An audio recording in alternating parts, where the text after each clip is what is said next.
We turn to new guidance for Canadians looking to get their fourth dose of the COVID-19 vaccine. As we continue to battle the sixth wave, older and at-risk residents are being urged to get the second booster. But as CTV's Beth McTennell reports, there are things to consider, especially if you've recently contracted the virus. I really am done with it, though. In Ontario, people 60 and up are eligible for a fourth dose, but not everyone is convinced it's the right thing to do. I've had my third one, so I've had my booster, and I think that's about all I'm going to get right now.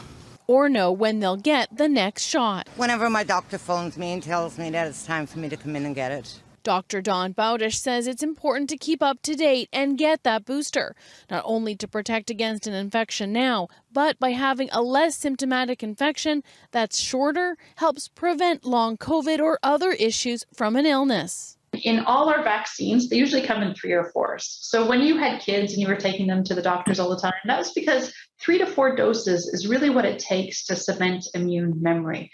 This is not that unusual. The second thing to remember is you may be done, but the virus isn't.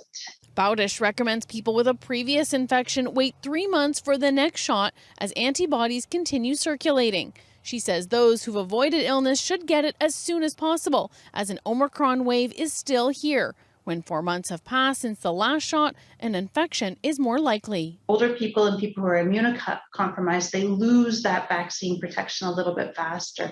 And so they're the ones we want first in line to get those doses whenever they're eligible. When it comes to little ones with a previous infection, the same 3-month wait applies to get a booster, says pediatrician Dr. Dina Kulik. Otherwise, stick to the schedule.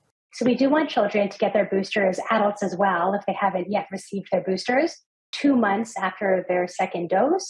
And the second dose should be 2 months after the first dose. So 2 months, 2 months, 2 months. Timelines to consider as multiple COVID infections are happening. Absolutely. I've seen a lot of families, kids and adults that have had COVID a second time or even a third time now, only 2 or 3 months apart each infection.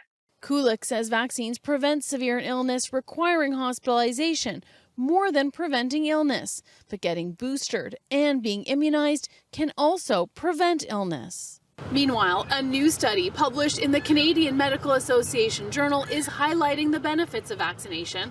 It found people who are vaccinated and mixed with people who are not vaccinated have a much greater chance of getting infected than those who stick with people who have the shot. Beth McTennell, CTV News.